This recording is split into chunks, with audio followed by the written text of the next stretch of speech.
Bienvenue sur Bitcoin et nous. On parle ici comment Bitcoin peut transformer la vie bien au-delà de l'argent.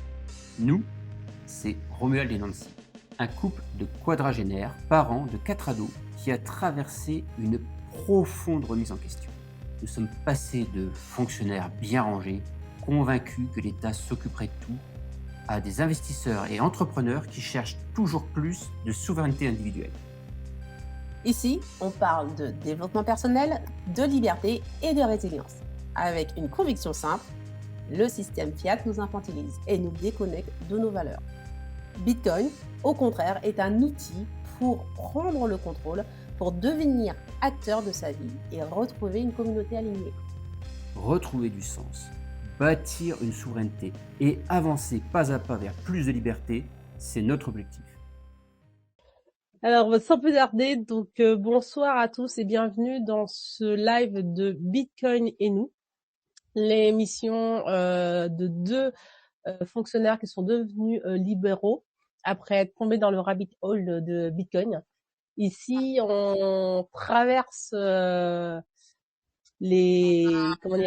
rabbit hole et on se transforme en bitcoiner entrepreneur avec 3 piliers. Donc, le pilier de la souveraineté intérieure, le pilier de la souveraineté financière et le pilier de la souveraineté relationnelle.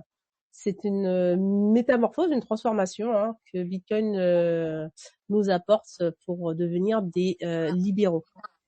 Ce soir, j'ai le plaisir et l'immense plaisir d'accueillir Rémi de Satobot Project. Alors Rémi, en fait, c'est une histoire qui commence à dater. Et ça date de 2022. Après le premier confinement. Je crois que c'est Romuald qui t'avait repéré sur les réseaux. Je suis hyper content de te recevoir, Rémi, parce que on va en parler peut-être après sur ton parcours, mais j'ai un souvenir très net des podcasts que tu avais fait avec Emmanuel parlant Bitcoin. Ouais. Et j'étais en train de bricoler chez moi quand j'écoutais, parce que souvent j'écoute des podcasts en bricolant, quoi. Ouais. Et je vous avais écouté sur le tout premier, vous chauffez, et puis bon, tu sais, t'écoutes ça. Ce que je disais tout à l'heure à Nancy, c'était presque des gamins qui disaient et on va construire une fusée, et on va aller sur la Lune. Et puis en fait, il l'a fait ce con-là, quoi. Ouais, on peut le dire, ouais, il l'a fait le con. Il l'a fait. Et du coup, au premier décollage, tu nous as lancé le défi de se retrouver à Surfing, parce que c'était une bouteille à la mer que tu avais lancée. Et on a profité de cette bouteille pour te retrouver à Surfing. On a passé un petit moment sur le bateau et tu nous avais présenté le premier projet, Satobot Project. C'est le Satobot 1. Ah, c'était le tout début, ouais. Ouais, c'était le tout début. C'est ce que je postais tout à l'heure. Je pense qu'on devait être dans les tout premiers bitcoiners à monter sur son bateau. C'était. Je pense. Il y avait un petit jeune que j'avais croisé un peu plus haut du côté de La Rochelle. Ouais.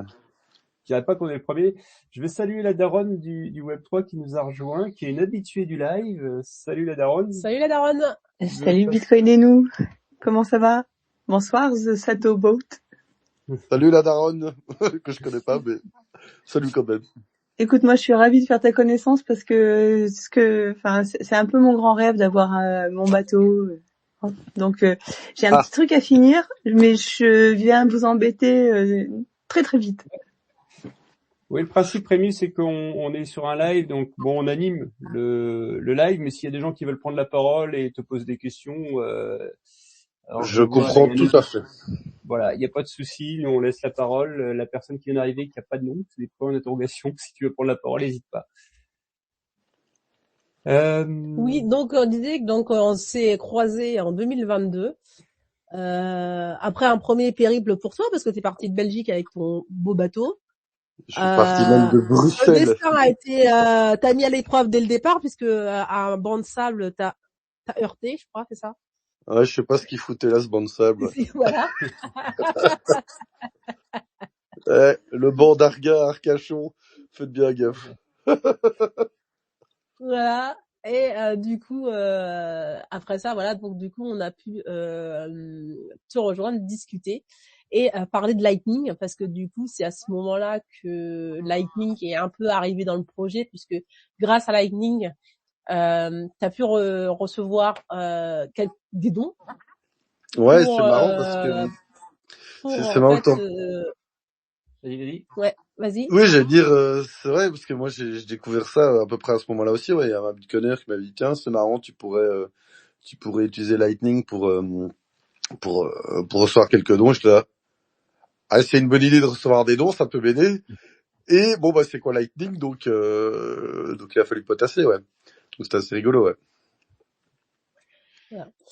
Donc voilà, donc pour donner un petit peu le contexte dans lequel on s'est croisés. Donc du coup, après on s'est revus sur d'autres événements autour sur la Manche en fait.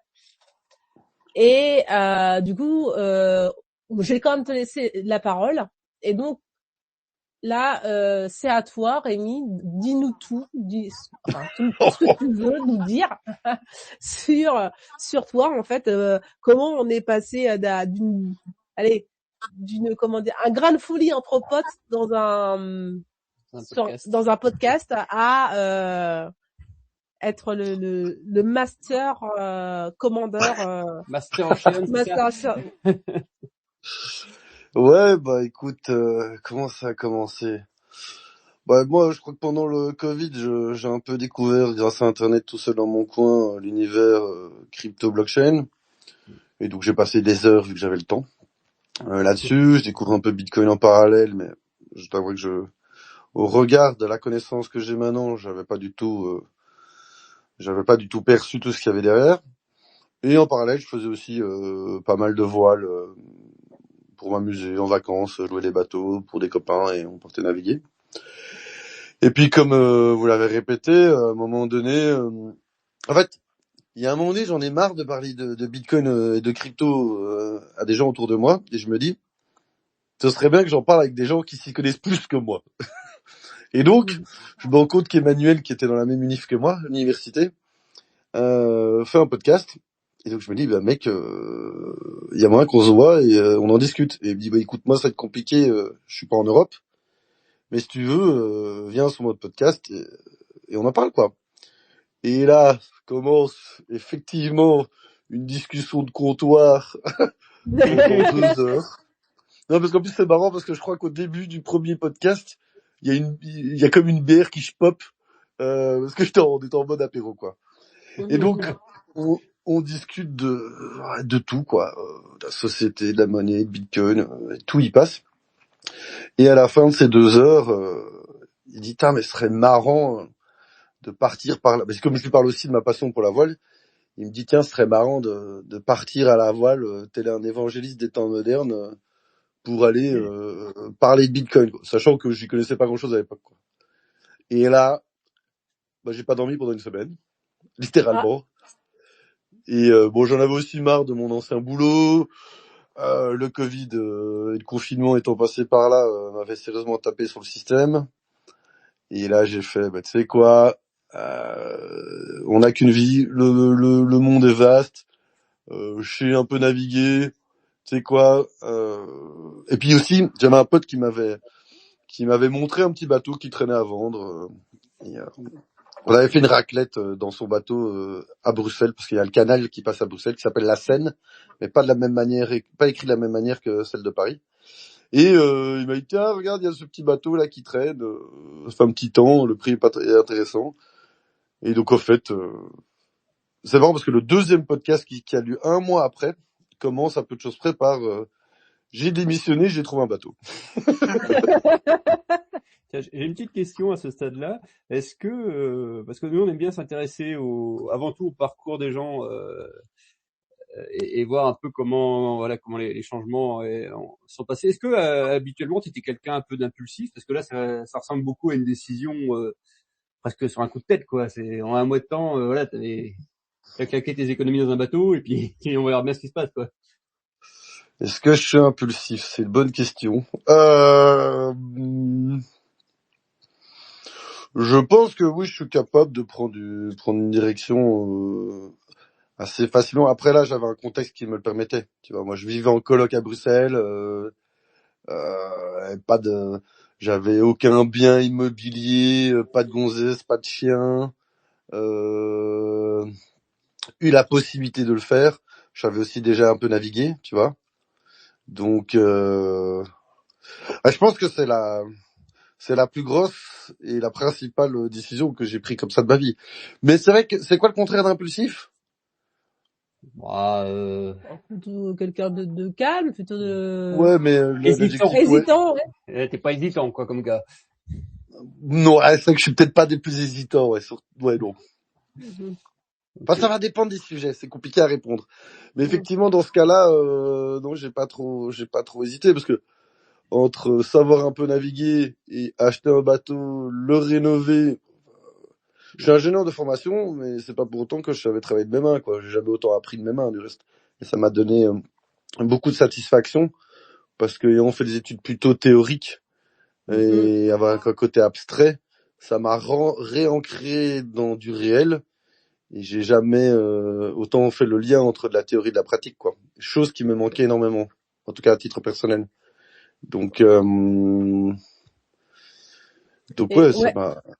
ouais, je crois aussi que c'est en fait dans la phase de changement, parce qu'on a pas mal étudié avec Roma dans les cycles de changement, en l'occurrence des changements qui nous avaient impactés, et dans ce cycle de changement, on a à un moment donné besoin de revenir à du réel, du factuel, parce que quand on fait des activités abstraites et intellectuelles, eh ben, on se sent complètement démuni et impuissant. Je sais pas si tu avais cette sensation d'impuissance, d'être complètement avoir Bah, aucune prise en fait sur c'est le vrai que monde. moi, je bossais en énergétique des bâtiments, je réalisais des études pour des copropriétés avec des temps d'exécution qui étaient extrêmement longs, ou des fois tu pouvais produire une étude, elle avait peut-être même pas de réalisation derrière.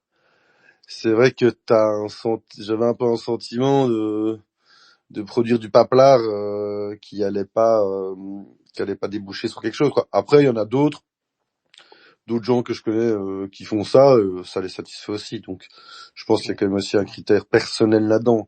Mais Oui. c'est vrai que cette capacité à davantage maîtriser le bateau, parce que c'est un peu le sujet, je pense, du podcast et aussi ce qui me travaille, c'est que ça a augmenté ma capacité d'autonomie.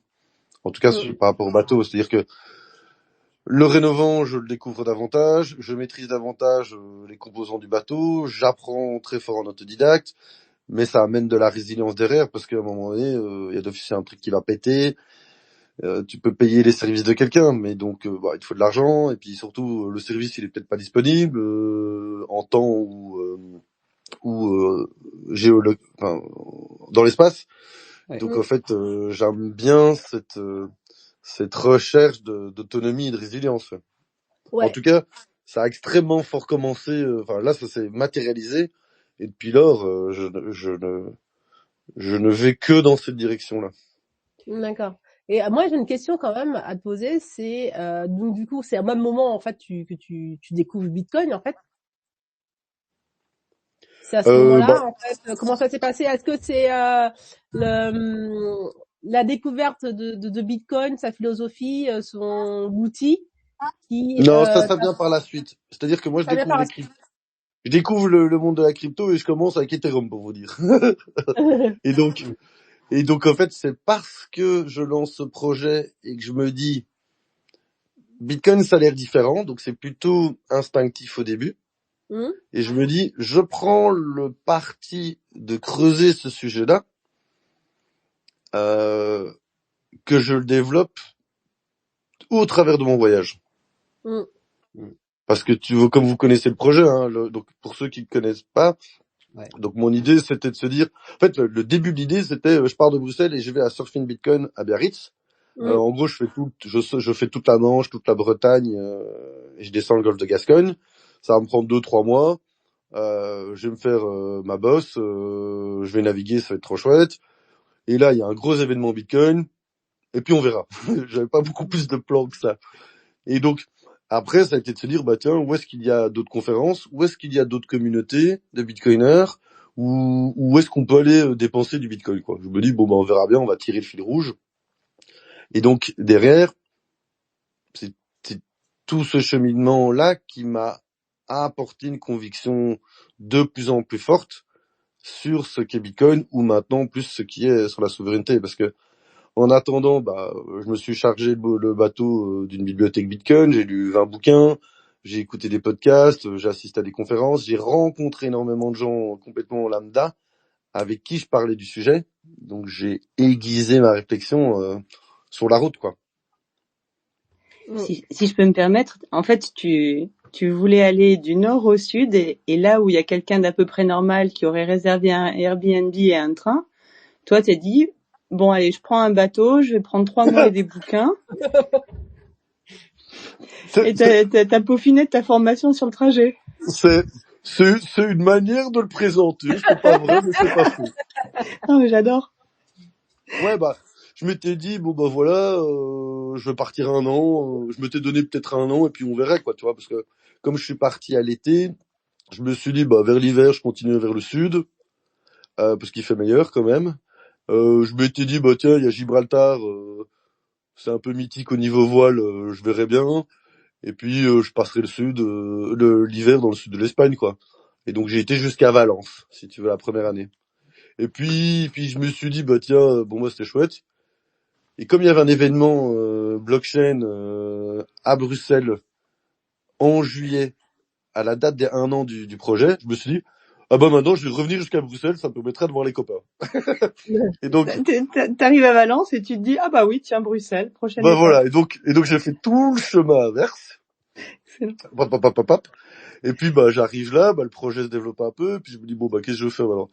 Ah bah il y a une édition suivante de Surfing Bitcoin, bah je vais retourner à Biarritz, c'est un petit chemin que je connais, puis il y a la Bretagne, moi j'aime bien pour la voile, c'est chouette. Je me dis tiens, je vais faire aussi des régates, donc des courses à la voile pour m'améliorer au niveau voile. Et puis comme le bateau, il y a un gros logo Bitcoin sur le génois, bah je me dis tiens, va un peu faire de la pub passivement dans ce milieu-là. Et donc je fais tout ça, et puis je me dis bah très bien, ça fonctionne, et puis je me dis aussi bah tiens, l'hiver suivant, bah si j'allais plutôt vers Madère cette fois-ci, tu vois, qui est plus en mer, c'est plus j'avais jamais fait de nave si longue entre le sud du Portugal et Madère. Et puis surtout sur le chemin, qu'est-ce que j'apprends? Au-delà d'autres accidents que j'ai eu entre temps, bah j'apprends qu'il y a Bitcoin Atlantis qui se tenait, qui était la première conf Bitcoin sur l'île. Elle tombe pile au moment où je vais y aller. Je me dis c'est un signe du destin, ça. Tu vois? Ouais, Et donc, tout s'est mis en place, tout s'est bien goupillé. Oui, enfin, tout s'est bien en place, sachant qu'avant, bah, j'avais mal accroché mon bateau, je l'avais envoyé dans les cailloux. Donc, et j'étais à Saint-Jean-de-Luz, donc j'ai pas trop eu le choix que de le réparer sur place. Bah là, je me suis dit, il était cassé, genre j'ai pété, le safran était pété, tout le bazar, quoi. Il y avait des trous dans la coque. J'ai bossé 2 mois. Ah oui, j'ai bossé 2 mois en chantier comme un chien de la casse pour le remettre en état. Mais pareil, je me suis dit, j'étais face à une mésaventure, je me suis dit, bah quoi, soit je m'apitoie sur mon sort, soit je me dis, bah, ça fait partie de l'aventure. Et donc j'ai appris à le retaper, j'ai rencontré une communauté plutôt de surfeurs nomades à cet endroit-là, qui sont devenus des potes. Et je me suis dit, bon, en fait, je suis ici à Saint-Jean-de-Luz, il fait magnifique. Bon, allons-y. Et donc, de nouveau, j'ai décidé d'apprendre par moi-même, je me suis retroussé les manches et je l'ai remis à flot, en fait. Proof of work. Ah ben alors là, on peut pas faire mieux. Ouais. Bon, c'était pas parfait comme résultat, hein, mais c'était pas important. Pour moi, c'était pas important. J'avais pas vraiment de destination, tu vois. Et c'est pendant ce chantier où j'apprends qu'à Bitcoin Atlantis, je me dis, bah c'est parfait en fait. J'ai une nouvelle destination qui vient de se mettre pour dans quelques mois. Et pareil, puis après je me suis dit, bah je vais à Madère, puis je me dis, qu'est-ce qu'il y a? Bah il y a les Açores. C'est assez exposé au niveau de l'océan. Je me dis, bah tiens, je vais. Et puis je rencontre, il y a un gars qui a un petit café, qui est un art bitcoiner qui est basé là-bas. Je me dis, bah tiens, bah je vais aller le voir. Et donc je lui envoie un message. Bon bah gros, j'arrive dans quelques mois, tu vois. Et puis pareil à Madère, qu'est-ce qui se passe? Je rencontre un gars qui organise Bitcoin, du Dublin BTC en mai. Et je comptais aller en mai, justement, en mer d'Irlande. Et donc il m'a invité à la conférence et j'ai été parler à la conférence à Dublin, quoi. Tu vois. Et donc je n'ai fait que...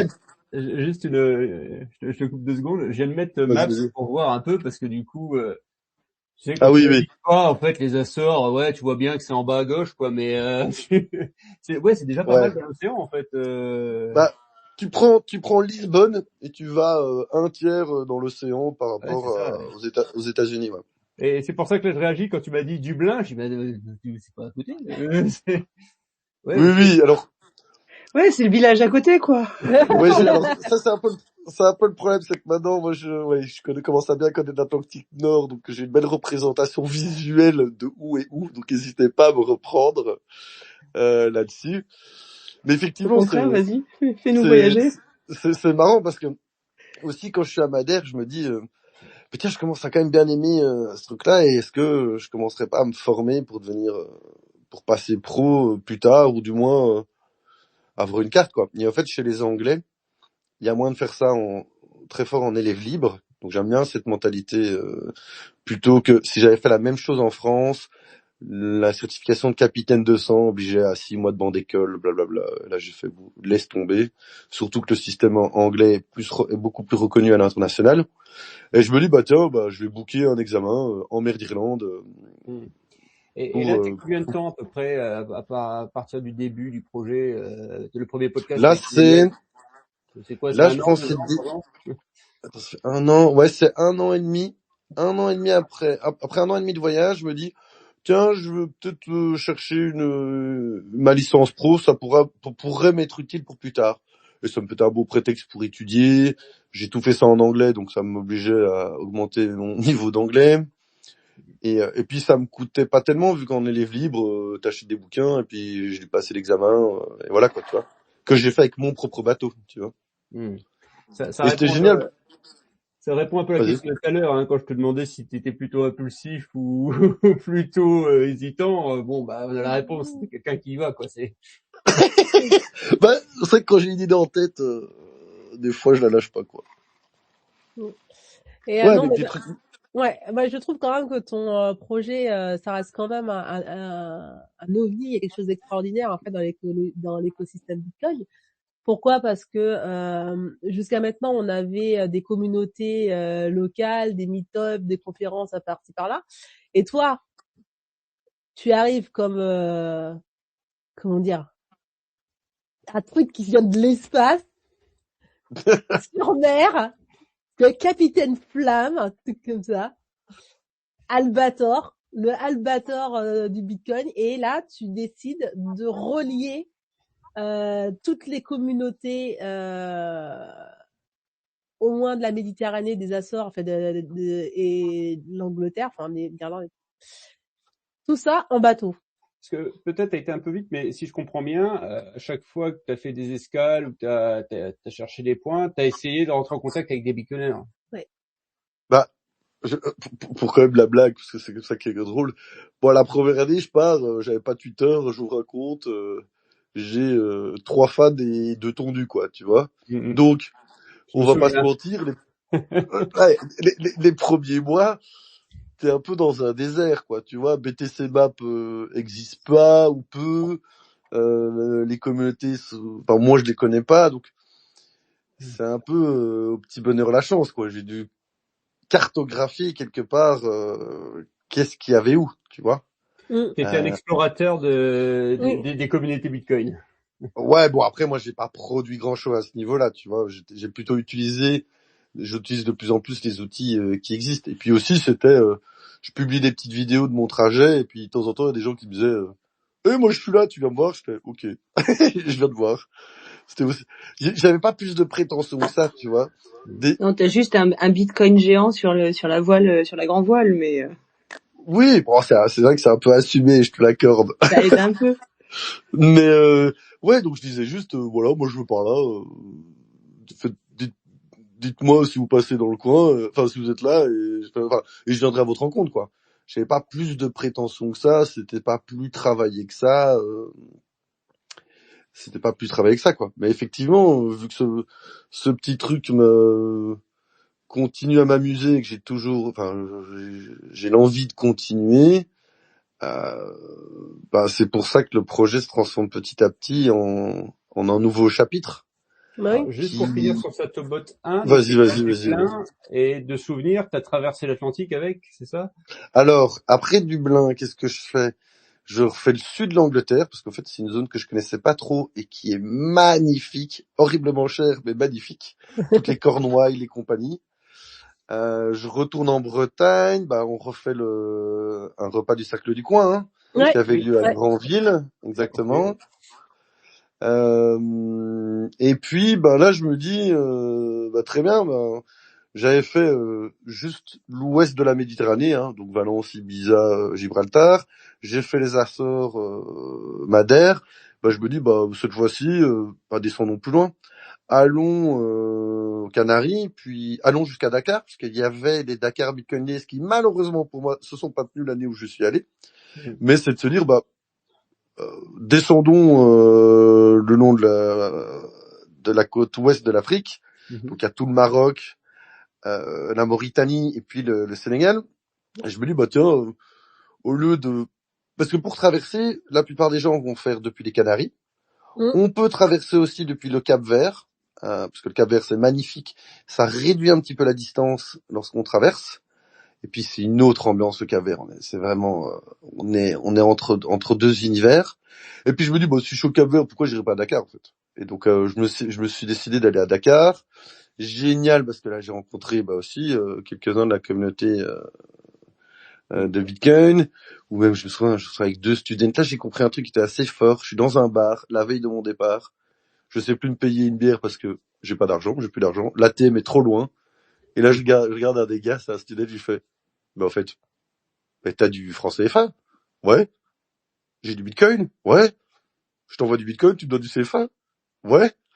Et donc, c'était génial parce que je me suis rendu compte que cet outil pouvait être un prétexte à la rencontre et j'avais pas besoin de passer par un ATM.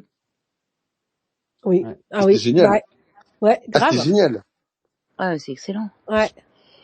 Et par rapport au papier, t'as pas des réglementations quand tu changes, quand tu changes de continent, que tu sors de l'Europe pour aller en Angleterre, ils te cassent pas les pieds? Ah bien sûr, tu rentres.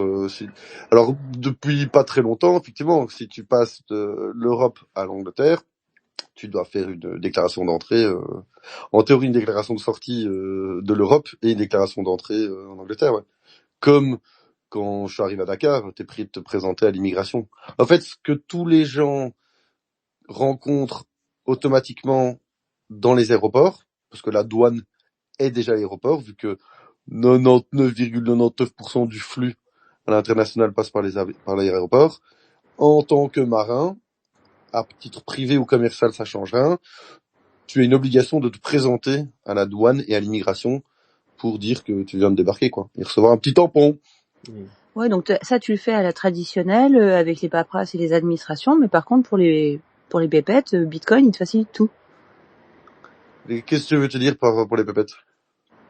Quand tu racontais, là, quand t'as eu besoin de francs CFA, tu t'es arrangé avec un bitcoiner local. Là, il y a personne qui le sait. Je veux dire. Non, mais justement, c'est ça que je trouve marrant, parce que c'est que t'as la présence physique de ton bateau et t'as les règles sur les frontières internationales que tu respectes scrupuleusement. Mais par contre, là, effectivement, le côté Bitcoin, peer-to-peer, anonyme, et tu le fais marcher à donf, quoi. Ah, mais moi, je suis dans un cas pratique où, pour moi, Bitcoin est comme l'or pour les pirates à l'époque. C'est parfait dans mon cas. Je râle quand je dois utiliser du fiat, quoi. Parce que je me retrouve, j'ai des petites enveloppes maintenant où il me reste toujours du cash j'ai un petit peu des escudos du Cap-Vert. C'est la monnaie souvenir, quoi. Ouais, mais bon, ça me casse les couilles parce que je le garde parce que je sais que je repasserai par là, mais tu vois, je me retrouve avec plein de monnaies de partout. T'as du dollar carabéen, j'ai de l'US dollar. Tu peux les mettre sous un cadre au milieu du carré. Ben oui, et en fait c'était marrant parce que sur le plafond du bateau, je mettais je collais systématiquement un billet d'un nouveau pays, ouais, Excellent. pour montrer que bah tout ça c'était du shitcoin et qu'il valait mieux de son Bitcoin, ouais. Oui. Et alors, tu as vu que tu as rencontré quand même pas mal de communautés et dans différents pays, donc des bitcoiners évidemment de pays différents. Donc, il doit y avoir en fait une différence culturelle dans la façon dont les gens utilisent et s'approprier Bitcoin. Est-ce que tu as des anecdotes là-dessus? Bon, je pense qu'il est quand même un peu dur et peut-être prétentieux de dire que j'ai rencontré des communautés. J'ai plutôt tendance à dire que j'ai rencontré des individus et des fois une somme de certains individus vivant au même endroit. Tu vois ce que je veux dire? Ouais. Alors oui, bah pour rester sur l'aspect vraiment communauté, où est-ce que j'ai vu les 3 plus grosses que j'ai vues, je te dirais que c'est il y a du côté de Nazaré au Portugal, les gars qui font Chain Dual, où là ils organisent des gros meet-up très sympas. Il y a le sud de Lagos où il y a pas mal de digital nomades, de gens qui viennent s'installer là parce qu'il fait plus chaud. Et puis il y a des gens que j'ai rencontrés à Madère, parce que Madère il y a aussi c'est un peu un hub parce qu'ils ont une fiscalité intéressante et il fait bon vivre.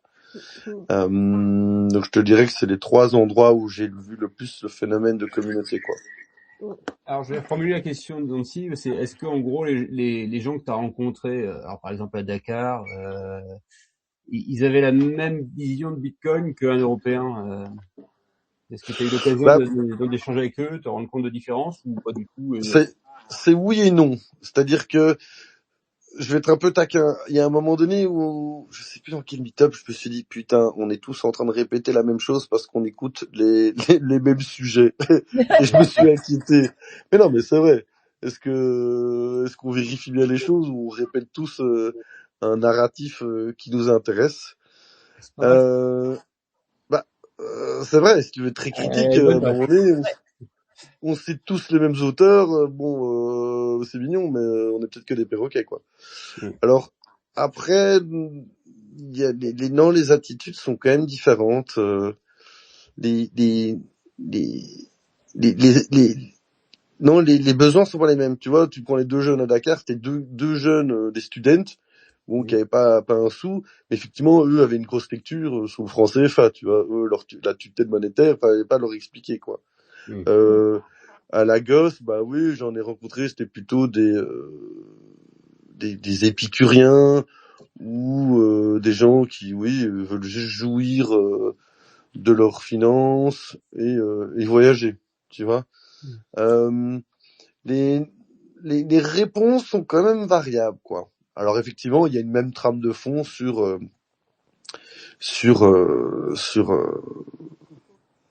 les événements, quoi. Alors, grosse défense.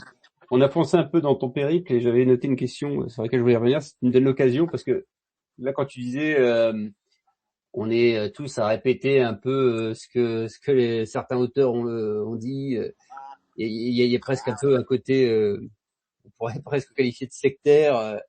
Et je me posais la question tout à l'heure au tout début de ton projet, en fait, comment tes proches en fait t'ont vu, t'ont perçu, parce que déjà des fois quand tu dis que t'es bitcoiner à la belle-mère qui a 72 ans et qui a jamais bougé de chez elle, elle lève les bras au ciel. Mais alors là, tu dis en gros, je m'intéresse à l'époque au crypto, Bitcoin, et puis je lâche mon boulot à temps plein et en CDI, je fous tout par terre et puis je fais naviguer pour du Bitcoin, quoi. Bah, c'est compliqué à répondre parce que t'as une lecture de certains qui pensent que j'ai fait des extrêmement bons coups, je suis multimillionnaire ou même simple millionnaire et j'ai pu m'acheter mon bateau. Donc il y a un peu cette lecture là. Il y a plus, je dirais, parce que là je revois des potes justement maintenant à Bruxelles. Avec le recul, il y a quand même une maîtrise de certains concepts qui a amené à une certaine légitimité de ce que j'ai fait. Donc effectivement, au début, il y en a beaucoup qui me prenaient pour un illuminé. On va pas se mentir. Ça a un petit peu diminué maintenant. parce que sur certaines questions, en tout cas, je sais pas si j'ai raison, mais j'apporte un certain narratif ou une certaine réponse, quoi, qui visiblement a l'air quand même de tenir la route, ou en tout cas en Oui. face, les arguments contre ne sortent pas facilement, tu vois. Et que ce soit, comme j'ai un peu un backup plutôt technique ingénieur, avec mes potes ingénieurs, ça parle énergie. Bon d'un coup, je fais ok, c'est quoi un réseau électrique, comment ça fonctionne, nanana. Et j'ai des potes qui bossent pour des gestionnaires de réseaux électriques belges. Ils hochent de la tête, quoi. Tu vois, en disant, oui, mais bon. Donc, Mais moi, il y a un truc qui m'étonne depuis que je t'entends, c'est quand tu nous dis je suis ingénieur, on imagine le mec en col blanc, avec une discipline, un bureau. Et quand on t'entend, on a l'impression de voir arriver un gars en claquette, chemisette, tranquille. Tu l'as jamais vu, la daronne, t'as jamais vu Rémi, en vrai? Non, je crois bien que non, parce que franchement... Il a fait des vidéos sur YouTube et compagnie, tu peux aller voir. Ah oui, ouais, volontiers, tu nous passeras le lien, cette vote. Oui, je sais plus ce que j'ai fait comme vidéo, mais voilà, je suis pas trop dans le stéréotype de la petite chemise au bureau. Non, c'est pas trop le style de la maison. Alors, non, mais à t'entendre, on t'imagine pas non plus costard cravate, tu vois. Non, on est bien d'accord. Surtout sur un bateau, ça a rien à foutre, un costard cravate sur un bateau. Satobot Project sur X, tu finis par voir le personnage. Et alors là où t'es fort, je sais pas si c'est travaillé, si c'est voulu de ta part, c'est qu'en fait les marketeurs diraient t'as un personal branding qui est fort, quoi. T'as la casquette, t'as la barbe, t'as Ouais, Capitaine Haddock. Alors, t'as peut-être même pas fait exprès que c'était du personal branding d'ailleurs. Alors effectivement, la casquette c'est un peu un truc marrant parce que c'est un peu symbolique. C'est la première fois que je suis parti naviguer en Euturier. Il y a de ça 10 ans. J'ai flashé sur cette casquette dans une petite île en Hollande. Je me suis dit, putain, c'est n'importe quoi, je vais pas m'acheter ça. Je l'ai acheté. Et donc, non, mais j'ai retourné 5 fois dans le magasin. Je dis, oh non, j'ai pas acheté cette connerie. Et puis, j'ai essayé. Le mec qui doute pas, du tout. Non, mais, et puis, je me suis dit, bon. Et donc, effectivement, je l'utilise pour, quand il y a des lives ou autre, je la mets parce que ça fait marrer. Alors, sur la barbe, non, je suis un gros fainéant. J'ai pas envie de me raser de près, laisse tomber, quoi. Ouais, non, mais j'irai jeter un coup d'œil sur ta chaîne. Avec grand plaisir. Et là, t'es où en ce moment? Écoute, là, je suis à Bruxelles. Okay. D'accord. Donc, et ton bateau, du coup, tu l'as mis où? Alors, mon bateau, quand j'ai traversé du Cap-Vert aux Antilles, j'ai été jusqu'à Trinidad. Donc, Trinidad, c'est au nord du Venezuela. Wow. Et donc, j'ai été le mettre là parce que c'est hors de la zone cyclonique. Il y a un gros chantier naval où il y a beaucoup de bateaux qui vont se mettre là parce que c'est un peu moins cher que dans le reste des Antilles. Statistiquement, il n'y a jamais aucun cyclone qui est passé là-bas. Et ce qui est déjà un bon point. Ce qui est un bon point. Et donc je l'ai mis là. Je l'ai sorti là, ouais. Parce que oui, peut-être pour préciser, alors c'est pas du tout péjoratif dans ma bouche, mais ça reste un petit bateau. Hein. Moi, j'ai été surpris quand t'avais annoncé que t'allais traverser l'Atlantique. Je savais même pas qu'on pouvait traverser l'Atlantique avec un petit voilier comme ça. Il y a pas d'interdiction au niveau de la longueur pour traverser l'Atlantique. Non, mais je pensais au niveau technique, quoi, en fait. Il fait combien? C'est un 34 pieds. Ok, et en mètres? Alors, le rapport, c'est 3 pieds valent 1 mètre. Donc, ça fait 10. Légalement, il fait 10. Alors, je l'ai mis à 10,14. 10,14. Ouais, parce que tu payes au mètre. Donc, si tu peux, si un jour tu fais enregistrer ton bateau et qu'il y a personne qui le mesure, si tu payes dans la limite juste en dessous, vaut mieux l'inscrire. Ça t'économisera des frais de port. Ok. Mais tu navigues tout seul, du coup? Non, en fait, ce que j'ai fait, c'est j'ai fait la bourse aux équipiers. Donc, pour ceux qui connaissent pas, c'est un peu le Blablacar de la voile. Et donc, en fait, moi, pendant 3 ans, j'ai pris à bord des gens qui voulaient faire de la voile. Ça me permettait de pas être seul et de partager les frais. Parce que sinon, ça coûte, ça court, quoi. Tes frais de port, tout est supporté toi-même. Alors que dès que t'es avec d'autres, tu les dilues. Et donc j'ai principalement fait ça. Ouais. Et c'est un peu pour ça. J'ai dû embarquer plus de 200 personnes en 3 ans. J'ai vécu avec plus de 200 personnes différentes, autour des séjours de 1 semaine à 2 mois. Et donc en fait, je me rends compte que je suis assez à l'aise avec ça, j'aime bien ça, et qu'en fait, je me suis dit, dans quelle mesure, je ferais pas ça de manière professionnelle, avec un plus gros bateau, qui lui me permettrait de faire un tour du monde lentement, en 8 ans, toujours dans le même esprit que le Satoboat 1, donc c'est-à-dire être en quête de liberté, avec comme fil rouge Bitcoin, et aller un peu partout où il y a des belles destinations de voile, / où il y a des communautés, ou des événements, ou des endroits où on peut utiliser Bitcoin, quoi. Et avoir de la place pour embarquer des Bitcoiners ou des Precoiners, pour pouvoir justement échanger sur le thème de la liberté, quoi. Parce qu'en fait, c'est plus ça qui me drive maintenant. C'est, j'ai pas vraiment, bien sûr il va y avoir des ateliers à bord pour pouvoir découvrir Bitcoin, mais ce qui me semble important, c'est plutôt d'exposer les gens à un nouveau référentiel. Je trouve que la voile est géniale parce que ça te fait changer tous tes référentiels quand t'es un terrien et que tu vas en mer. Tout est chamboulé. Et je pense que par l'expérience, c'est le meilleur moyen d'appréhender ce sujet. Et Bitcoin, c'est pareil. Bitcoin, c'est un nouveau référentiel à plein de niveaux. Et je pense que l'expérimenter en direct est sans doute plus fort que d'en parler pendant des plombes. C'est ça. En fait, tu peux le faire de ton côté, bien sûr. Je pense qu'il faut le faire aussi. Il faut apprendre la théorie. Mais typiquement, tu vois, à bord, on va mettre un distributeur à alcool qu'il faut sur la Lightning. Donc en fait, comme ça, tu débarques à bord, c'est l'heure d'apéro. Très bien, tu mets en Lightning. Et donc, on joue. Il faut jouer avec les choses. Je pense que c'est le meilleur moyen de s'appréhender, quoi. Alors évidemment, j'accepterai les paiements en Bitcoin pour les croisières, tout le bazar, quoi. Et donc c'est un peu ça que je suis en train de monter, ouais. Tu disais que tu avais mais- embarqué 200 personnes. Alors tu disais que tu n'avais pas fait grand-chose quand même pour Bitcoin. Il y a quand même déjà Ouais. 200 personnes qui sont venues sur un bateau avec une voile énorme avec marqué Mais- B orange dessus. Oui. Oui, alors surtout qu'eux, ils venaient, ils étaient pas trop au courant de Bitcoin en plus.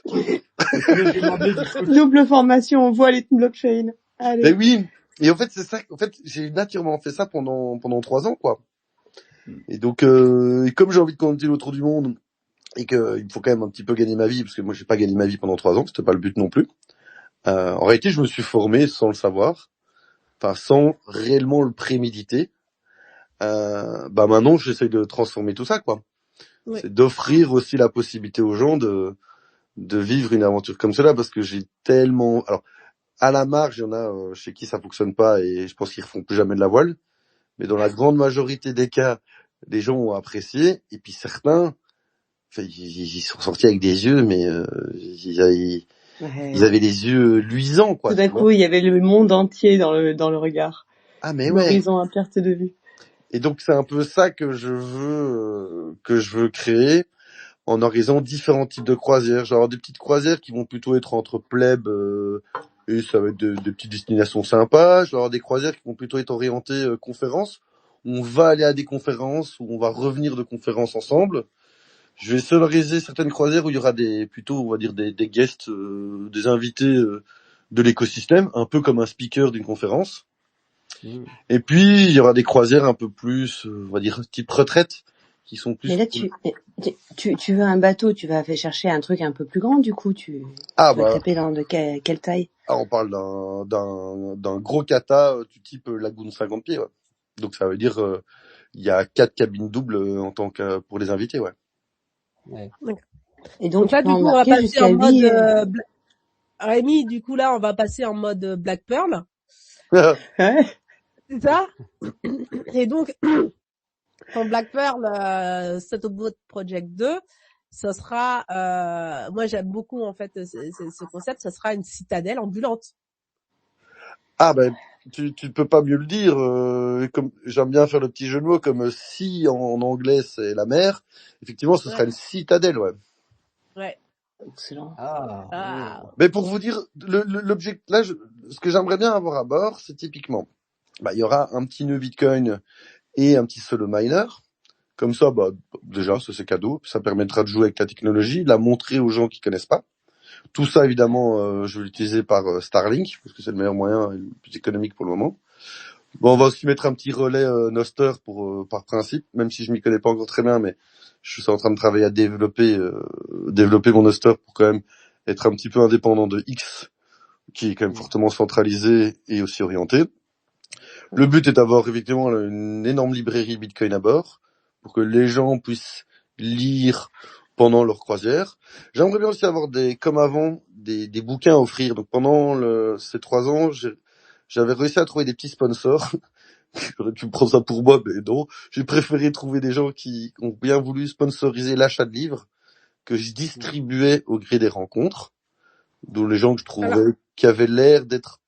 En fait, un port, c'est un lieu de rencontre, quoi. Et donc, à un moment donné, quand les gens me posaient des questions et que je voyais qu'ils s'intéressaient au sujet, je disais, attends, bouge pas, et j'offrais des livres. Donc ça, c'était vraiment cool.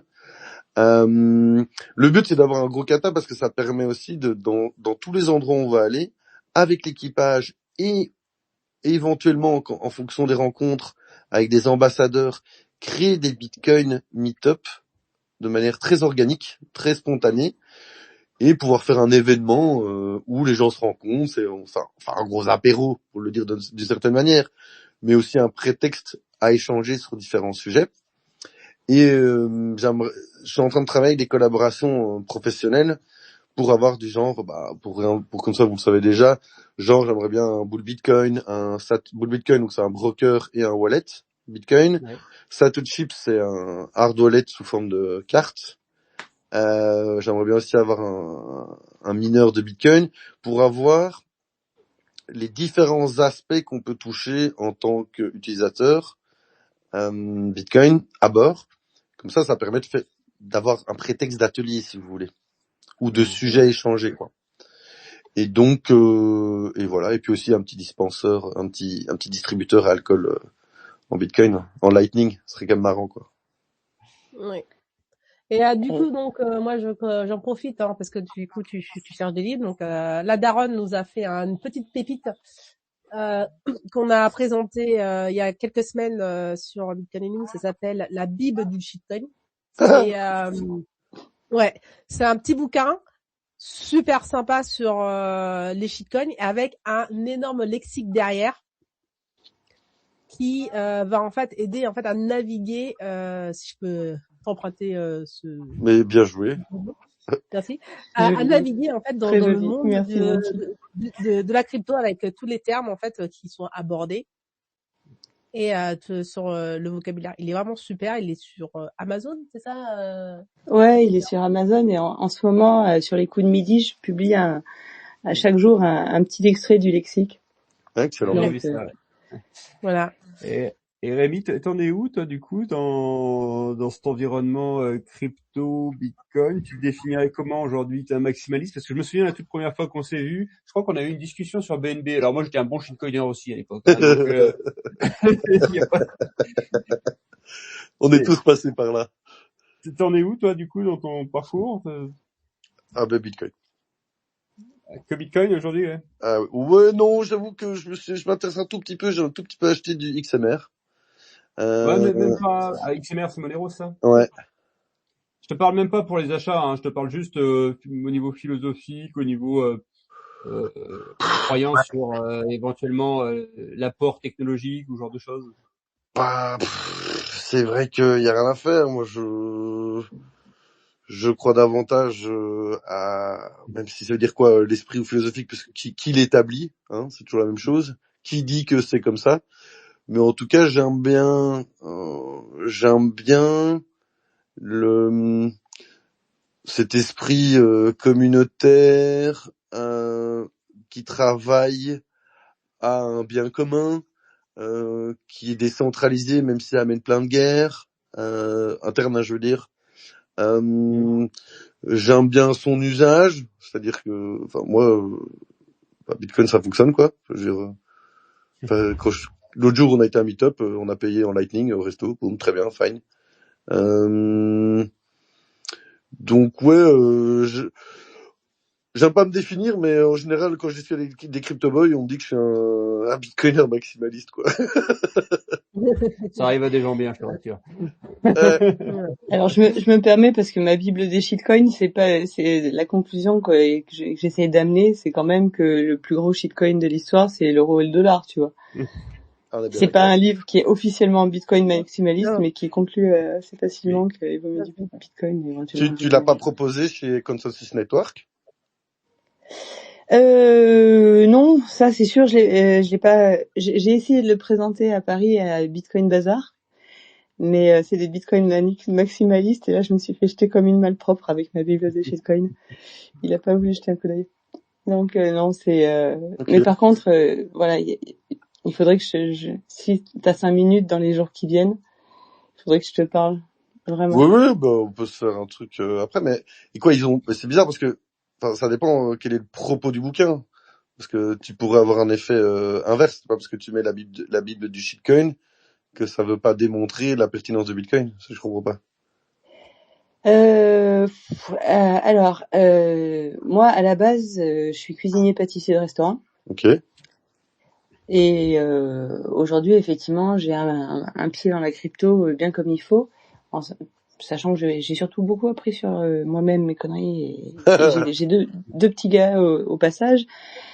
À force d'écouter les émissions crypto, je me suis dit ils vont tout comprendre, mais non, ils comprenaient pas les mots, tu vois. Donc c'est là que j'ai sorti l'idée du lexique et de me dire mais pour mes potes qui sont encore en cuisine et qui n'y connaissent rien, pour le commun des mortels, tu vois, j'ai rencontré un maçon l'autre jour.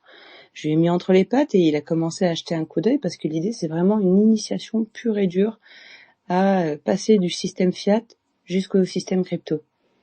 Et amener les gens dans la réflexion à la conclusion que système fiat, c'est vraiment le shitcoin par excellence, quoi. Voilà. Oui, ok. C'est l'idée. Mais c'était pas ça que je voulais te parler parce qu'en fait, j'ai bossé sur des bateaux en tant que cuisinier. Ouais. Oh. Ah. Je rajouterais que mon grand-père a construit un bateau en béton armé, ce qu'on appelle ferrociment, de Je vois 14 bien. mètres sur le puits de Dôme. Mais enfin. Voilà, tu vois, on est un peu ce genre de craqué dans la famille. On est capable de vivre à terre, mais là, tu me parles de tout ce que tu essaies de mettre en place par rapport à donc il va s'appeler Satobot 2, c'est ça? Oui, vas-y, continue, je t'écoute.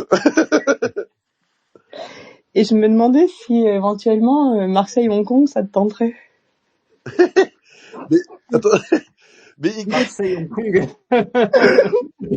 Je regarde la carte, mais par moi, où? c'est la route que je vise en tout cas, tu vois, quand j'aurai mon bateau, Marseille-Hong Kong, parce que j'ai pas d'attache sur le chemin.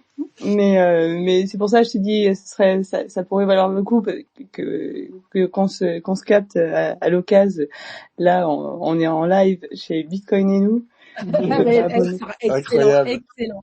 Non, mais Incroyable. après, parce que je vais devoir l'annoncer aussi prochainement. En fait, à un moment donné, moi, au début du projet, je vais quand même faire 2 à 3 saisons entre la Med et les Antilles, parce qu'il faut lancer le projet. Il va falloir faire rentrer un peu d'argent parce que pour la viabilité, surtout pour la suite, c'est des zones qui rapportent. Roder un petit peu Il faut roder. J'ai envie de aussi naviguer dans des zones que je connais et pas tout de suite repartir complètement à l'aventure parce que c'est pas que c'est éreintant, mais c'est intense en énergie. Et effectivement, moi je vais chercher quelqu'un. Un moment. Qui serait capable éventuellement d'assurer la bouffe. Ben ouais, en fait moi j'ai besoin de quelqu'un sur à un moment donné à pleine charge, c'est 8 passagers et 2 membres d'équipage.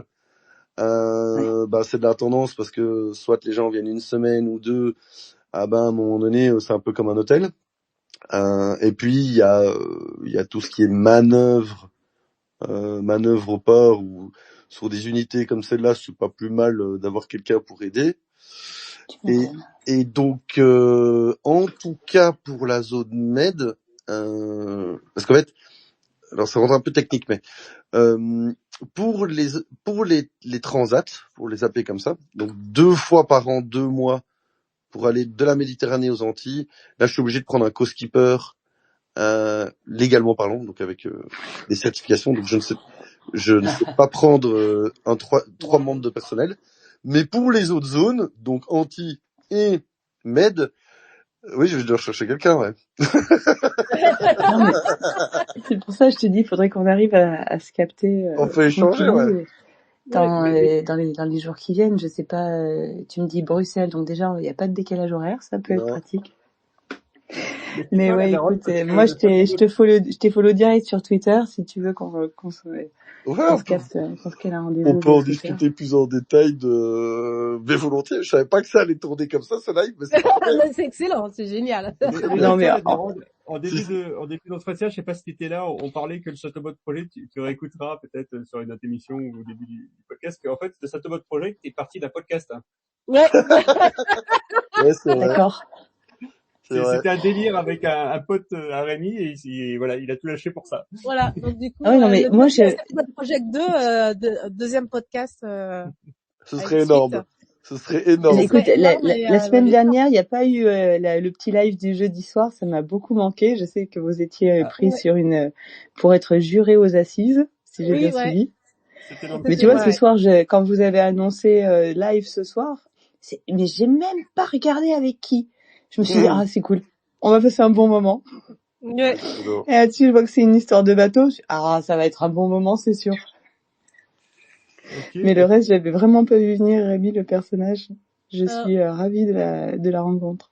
Du coup, je suis ravie que cette rencontre ait lieu sur la chaîne et qu'on fasse du lien, parce que du coup, c'est une de nos piliers, qui est la souveraineté relationnelle. Et je voudrais partir un petit peu, Rémi, si tu m'autorises un peu à divaguer. Vaguer, pardon. T'es en forme, toi? Ouais, je suis en forme.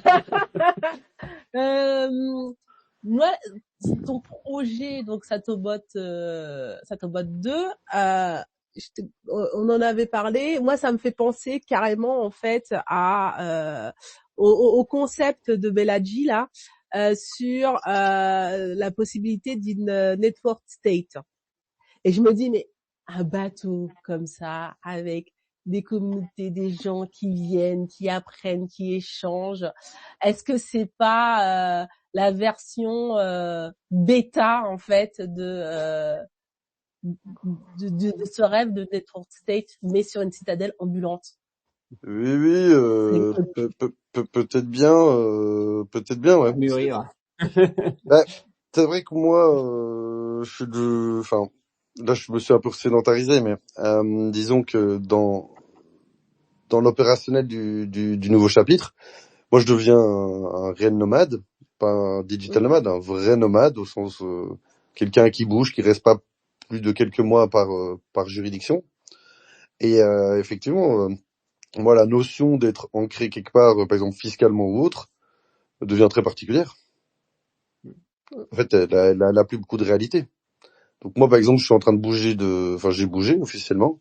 Je me suis installé au Paraguay parce que ils offrent certains avantages qui me conviennent et surtout, comme je ne vis nulle part, je vois pas pourquoi je devrais provisionner dans une juridiction plutôt qu'une autre, en fait.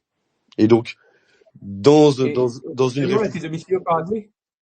Alors j'ai fait ma demande pour être résident fiscal au Paraguay.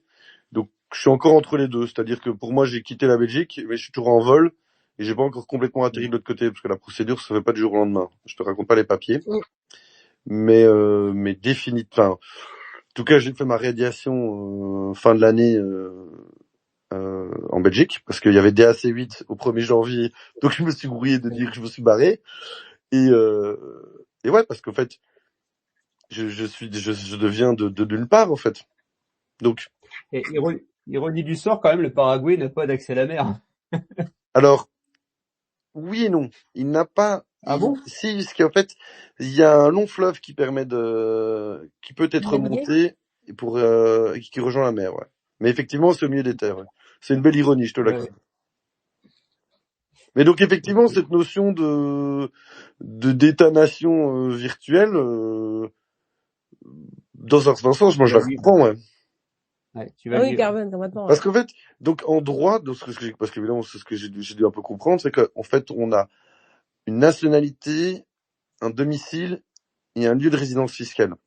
La nationalité, si j'ai bien compris en droit international, si on en a qu'une, on peut pas être démis parce qu'on peut pas te rendre apatride. Je suis un passeport belge, il est très reconnu à l'international, en tout cas pour le moment, très pratique, fine, très bien, champion. Peut-être que je peux aller en chercher un deuxième ailleurs, mais bon, c'est pas l'objet pour le moment. Mon lieu de domicile, ça devient compliqué parce que je vis nulle part. Je sais que certains marins font un domicile dans le port d'attache où ils sont pour recevoir du courrier, mais à l'heure actuelle, recevoir du courrier, ça n'a plus aucun sens. Et donc le lieu de résidence fiscale, il y a des juridictions qui offrent certaines facilités, quoi. En tout cas, l'obligation au Paraguay est d'être une fois par an pendant les 2 ans de la provisoire et puis une fois tous les 3 ans pendant la permanente. Et donc, leurs conditions d'accès sont extrêmement intéressantes dans mon cas. Et c'est pour ça que je l'ai choisi, quoi. Excellent. Donc là, tu nous disais, objectif, fin d'année peut-être, Satobot 2? Ben oui, j'ai à peu près 60% du budget que je recherche.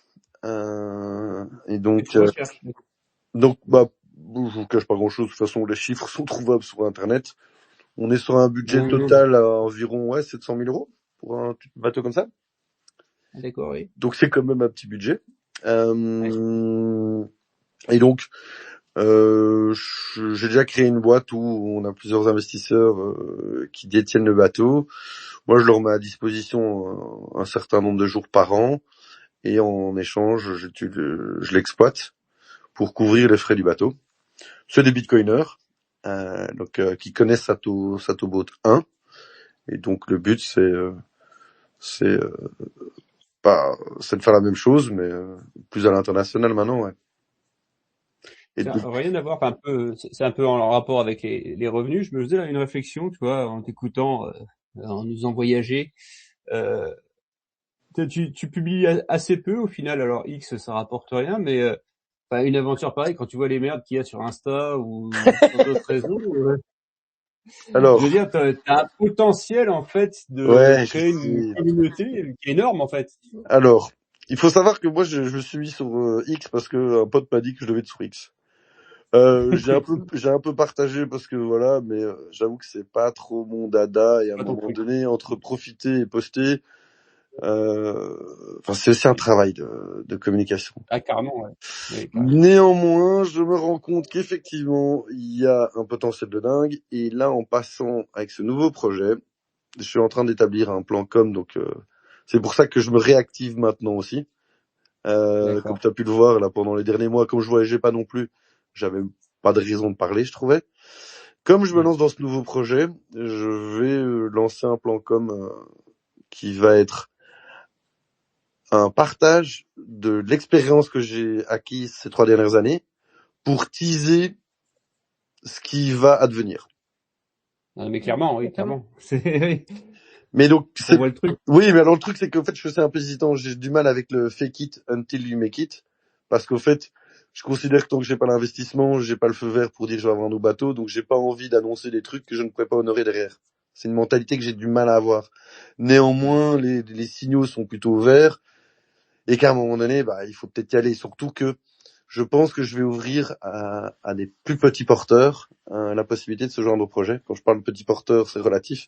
Mais on va commencer avec un billet à 10 000 € pour avoir des crédits sur le projet du bateau qui offriront des destinations assez exceptionnelles pour un coût défiant toute concurrence. Et donc, parce qu'en fait, j'ai plusieurs intérêts à le faire, à la fois pour finaliser le budget, pour avoir des gens sur des destinations où je ne pourrais pas faire commerce, et parce que j'ai envie de faire partager ça aussi à d'autres, quoi. Donc en fait, un investisseur mettrait par exemple 10 000 ou 15 000 € sur la table et il aurait accès à des temps avec toi pour pouvoir profiter du bateau. C'est ça. En fait, j'ai défini un système de crédit valeur, j'appelle ça. C'est-à-dire que tu peux consommer ces crédits par rapport à des destinations où le bateau va faire commerce, typiquement la Med et les Antilles, et donc c'est une sorte de crédit en rapport avec le prix de marché. Néanmoins, j'ai les endroits où le bateau ne peut pas faire commerce pour des raisons diverses et variées de protectionnisme ou autres. Exemple, les États-Unis, un bateau ne battant pas pavillon américain ne peut exploiter commercialement dans les eaux américaines, mais peut le faire à titre privé. Donc, imaginons que t'es départ dans l'entreprise, tu es copropriétaire du bateau, on va dire de ça, enfin copropriétaire de l'entreprise qui détient le bateau, Ouais. donc tu as le droit de venir à bord. Et toutes ces destinations, par exemple comme Panama et les San Blas, qui sont un des endroits les plus... Enfin, je sais déjà pas sans y être, c'est magnifique. On peut pas faire commerce là-bas, mais tu n'as pas le droit de venir à bord. Tu as le droit de venir à bord. Et donc, je donne un poids en crédit extrêmement faible dans toutes les destinations où on peut faire commerce. Et je donne un crédit élevé dans les zones où on fait commerce. Parce que là, il faut faire rentrer de l'argent. Et donc, ça permettra d'ouvrir à beaucoup de gens des destinations, mais enfin, je te dis, à un prix imbattable, quoi. Enfin, je veux dire, dans l'un de mes estimations pour le moment, je suis au moins à moitié du prix de marché dans des destinations incroyables. Et ça, t'es du coup dépendant par rapport à la destination de la loi du pays qui va t'autoriser ou non à essayer de rentabiliser un peu le voyage. Je parle bien dans le cas d'opérer commercialement un navire, pas l'usage privé, Ah ouais. c'est ok. Oui, alors en fonction des destinations, alors je te raconte pas là, c'est un bordel. Ah, ça a l'air d'être un bon casse-tête chinois là. Merci ChatGPT, mais effectivement on est dans du droit maritime, on est à la croisée entre du droit maritime et du droit des affaires propre à chaque pays. Et donc il y a des pays où tu peux exploiter un navire battant pavillon étranger au pays de manière commerciale avec plus ou moins de facilité. Il y a des pays où c'est plus ou moins compliqué parce qu'ils te demandent un ancrage local, une entreprise, ou faire passer sous pavillon du pays pour pouvoir exploiter. Voire c'est même interdit.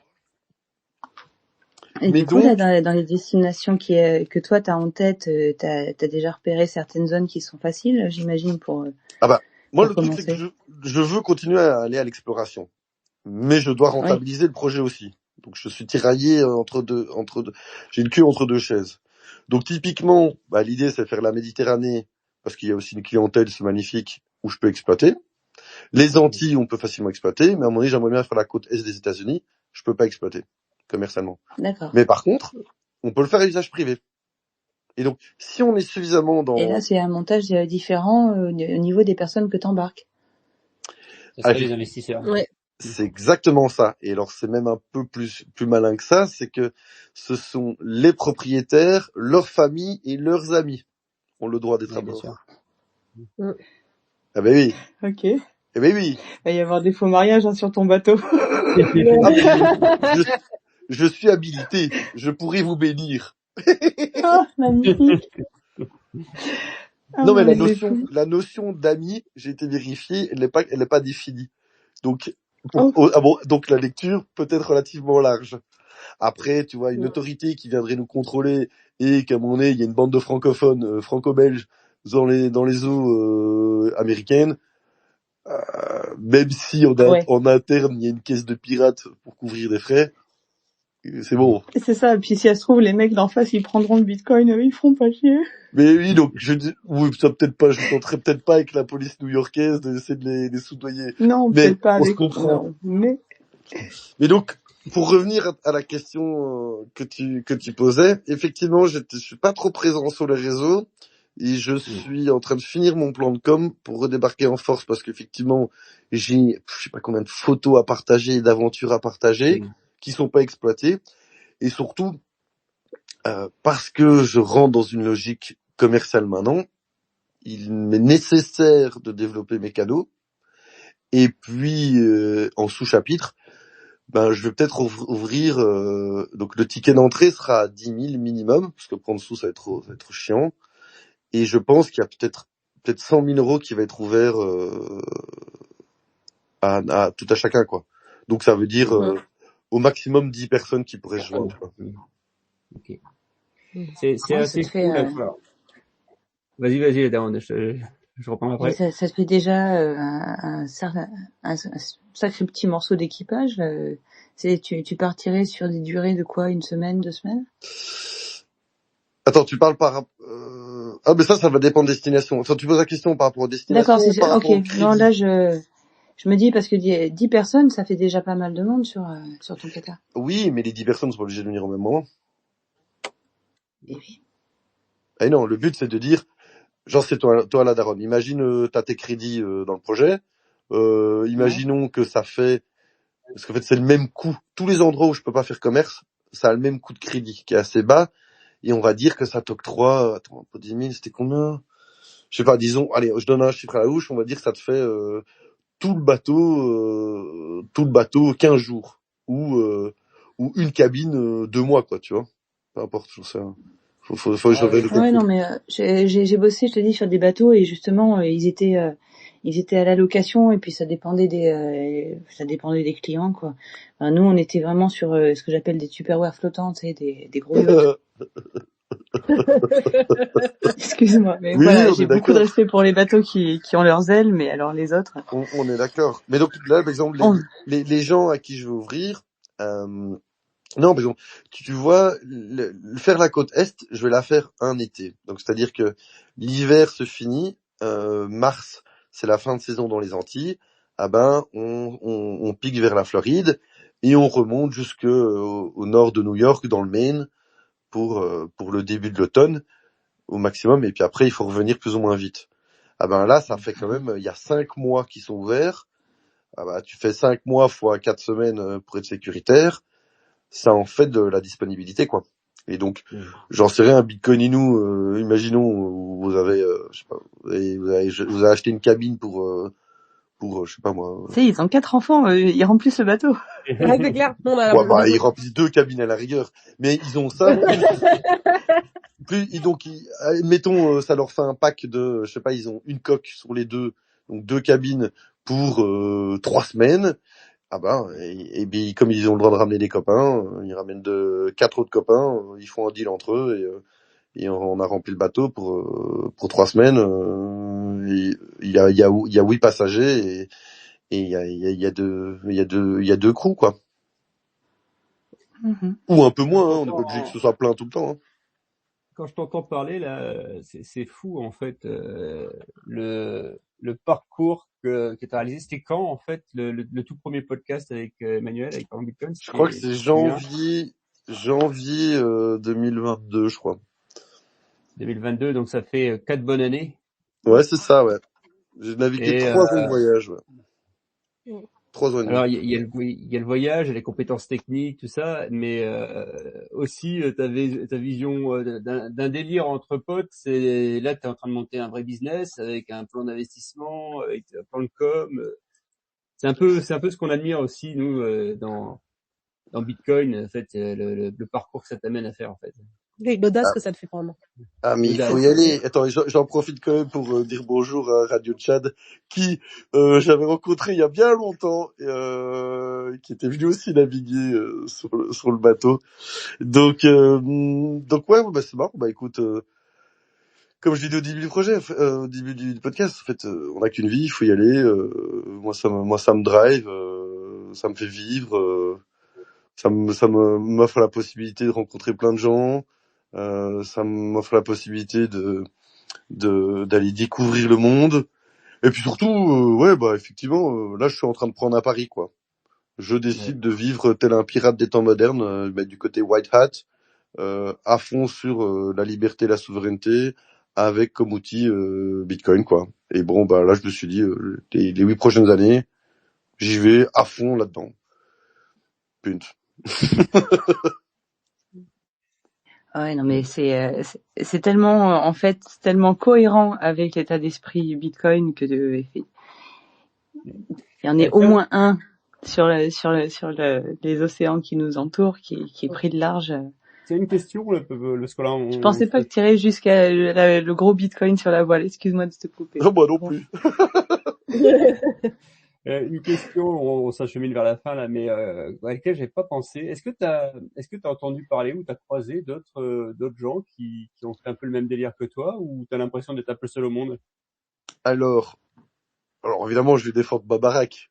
Non, mais alors, si, il y a Ta quand baraque à même frites? il y a, il y a un gars qui est parti, je crois, de San Francisco avec son petit bateau, qui avait aussi un petit compte X et qui était le Bitcoin Boat, je sais pas quoi. Mais c'était plus un délire de je suis bitcoiner et je pars faire de la voile. Je pense pas qu'il y avait une intégration des deux genres, quoi. Mais bon, tu vois, là, ce que je fais aussi, regarde, toi qui étais là au début, regarde ce que j'en disais au début, regarde ce qu'on dit maintenant. C'est une très longue évolution qui s'est fait au gré des rencontres, au gré de mes lectures, au gré de mon apprentissage. C'est quelque chose qui, entre guillemets, me dépasse un peu et qui comme si tu veux, je le porte et il me porte, quoi. Tu vois ce que je veux dire? Et c'est pour ça que j'ai envie de tenter l'aventure avec Sato 2, quoi, tu vois. Parce que il y a le côté aventure entrepreneuriale, bah, il faut bien que je gagne un peu ma vie maintenant et donc je me réinvente, mais parce que je vois que le concept, en fait, n'a fait que démarrer en réalité. Et il a encore beaucoup de choses à m'apporter et à apporter à tous les autres personnes qui souhaiteraient ou se joindre de manière plus concrète ou le vivre à travers les réseaux, tu vois. Non, mais c'est comme tu dis, on t'a suivi depuis le début et c'est bluffant en fait. Le parcours, c'est bluffant. Alors, on a commencé on en te découvre ce soir, le parcours est bluffant aussi, hein, t'inquiète. Bah, merci. Non, mais il faut y aller, quoi. Enfin, je veux dire, la vie est trop courte.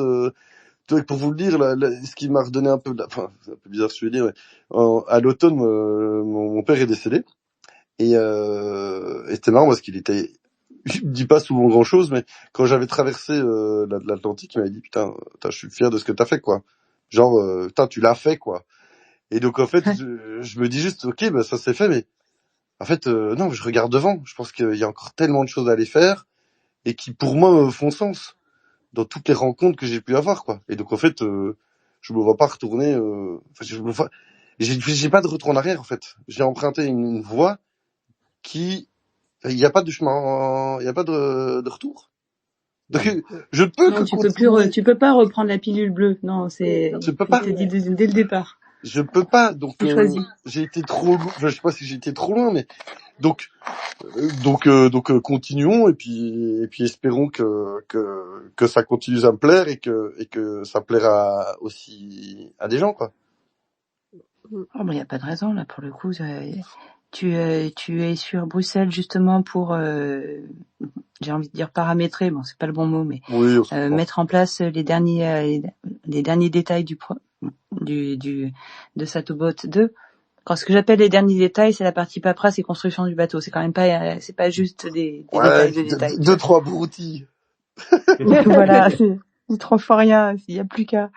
Mais ouais, t'es en train de mettre en place, du coup, toute la partie stratégie et mise et merde, j'ai pas les mots. Bref. Oui, il y a une mise à l'échelle du projet, ouais. Et puis il y a tellement encore d'endroits à aller découvrir, quoi. Dans les îles ABC, qui sont les îles au nord du Venezuela, il y a Curaçao, qui est le pays qui a le plus haut taux de commerce par tête d'habitant. Il y a Roto Island en Honduras, qui est une île Bitcoin où ça se développe à mort, où il y a une école de voile portée par un Bitcoiner. Allô, il va falloir qu'on aille dire bonjour. Enfin, tu vois, il y a. Ouais. Et donc, oui, moi, j'ai juste envie de faire un peu à l'image des Bretons qui se sont retrouvés partout sur Terre grâce à la mer. Mais c'est vrai, et en fait, quand tu regardes sur Terre, je sais plus combien, mais c'était débile, sur les 187 ou 8 pays, je sais plus, qu'il y a sur Terre, il y en a 130, 140 qui ont accès à la mer. Et donc, en fait, c'est un imaginaire qui est magnifique. Et puis surtout, c'est une école de vie. Pour revenir un petit peu sur l'aspect responsabilité, moi, je vais pas faire des grandes phrases, genre ça m'a transformé, mais en fait, en mer, il y a pas de helpdesk, quoi. En fait, t'es soumis aux éléments, tu t'en sors avec ta bite et ton couteau et en fait, tu te démerdes, quoi. Et donc, tu dois apprendre à respecter les éléments, surtout, t'es responsable. Tu dois être responsable de toi-même, de ton bateau et ton équipage, quoi. Et j'aime bien cette philosophie, quoi. Et c'est celle que j'essaye de développer pour moi-même, quoi. Tiens, petite question. Est-ce que techniquement c'est possible? Est-ce que tu as pensé à passer le canal de Panama et à aller jeter un œil au Salvador? Alors, pour en revenir à Sato 2, ce qui est prévu, les 2-3 premières années, ça va osciller entre la Méditerranée et les Antilles, de point de vue business, parce que c'est là où il y a de la maille à se faire, comme certains diraient. Il y a un été où j'aimerais bien faire la côte est des États-Unis, et puis effectivement, petit à petit, ça va passer, ce sera passé Panama. Ensuite, effectivement, ce sera faire le El Salvador, bien évidemment. Puis remonter, peut-être aller jusqu'à Vancouver, parce que c'est magnifique là-bas au niveau voile. Et donc, ça fait toute la côte ouest des États-Unis. Et puis, une fois que ça se sera fait, il y a les Galapagos, puis les Marquises, puis il y a toute la Polynésie. Alors, par exemple, clin d'œil, la Polynésie française est très compliquée au niveau commercial. Par contre, pour les investisseurs qui seraient copropriétaires avec moi du bateau, ils pourraient avoir des destinations de lune de miel pour un prix dérisoire. Et puis oui, le but c'est de continuer. Et, je rêve, mais bon, c'est dans pas mal d'années, mais à la fois, il y a un tour du Japon comme les Fidji et la Nouvelle-Zélande, quoi. Donc, je n'ai pas de... Ouais, en fait, j'essaie de me dire, de réfléchir avec le même état d'esprit et la même envie qu'au début de Sato 1. Quand je suis parti pour Sato 1, j'étais parti pour 1 an. Puis j'ai fait 2, puis j'ai fait 3, 3 et demi. Et là, je me dis, et en fait, c'est quoi la limite? Faisons un tour du monde, en mode slow live, hein, on est la préférence temporelle long terme, aller rencontrer les gens, découvrir le monde, et on verra bien. Et si ça fait un tour complet, ce sera peut-être comme c'était moi Tessier, je crois, qui à la fin d'une course autour du monde, au lieu d'aller remporter son prix, a dit non, moi j'aime bien la mer, je continue. Tu vois, je sais pas. Comment ça, il y a une ligne d'arrivée? Ah, c'est bon, mettez-la plus loin. J'en sais rien, tu vois. Je sais pas. Le but, c'est de créer un outil qui nous permet d'avancer, quoi. Oui. Incroyable. Bon, merci beaucoup. Merci beaucoup, Rémi. Tu nous as régalé. J'espère que on va se revoir très bientôt. Et de toute façon, nous, on reste en alerte pour la suite de ton projet. Ça va faire un petit peu de bruit prochainement. On pourra pas te pousser sur Insta, on n'est pas sur Insta, mais par contre sur X, si on peut t'aider, écoute, on republiera tout ce que tu publieras. Merci beaucoup. Ouais.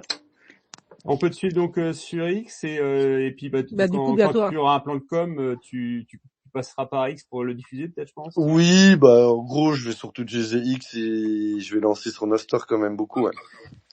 Mais ce sera mes 2 principaux canaux et mon site web qui devrait aussi arriver, j'espère, prochainement. C'est ce que je suis en train de regarder à une époque, tu avais un truc, je crois, non Oui, mais j'ai créé une one page au début du projet et puis j'ai plus touché. Ah d'accord, ok. Ouais. Ok, merci beaucoup. Merci beaucoup à Daron, merci beaucoup Rémi, merci énormément et vivement Sato 2. Merci à vous j'espère qu'on pourra faire un petit parcours ensemble, ouais. Ah, grave. Ça marche. Grave. Ah oui, clairement. Écoute, on essaie de se capter en DM sur X. Ouais, on fait ça, ouais. Bonne soirée. Bonne soirée. Bonne soirée tout le monde. Bonne soirée à tous.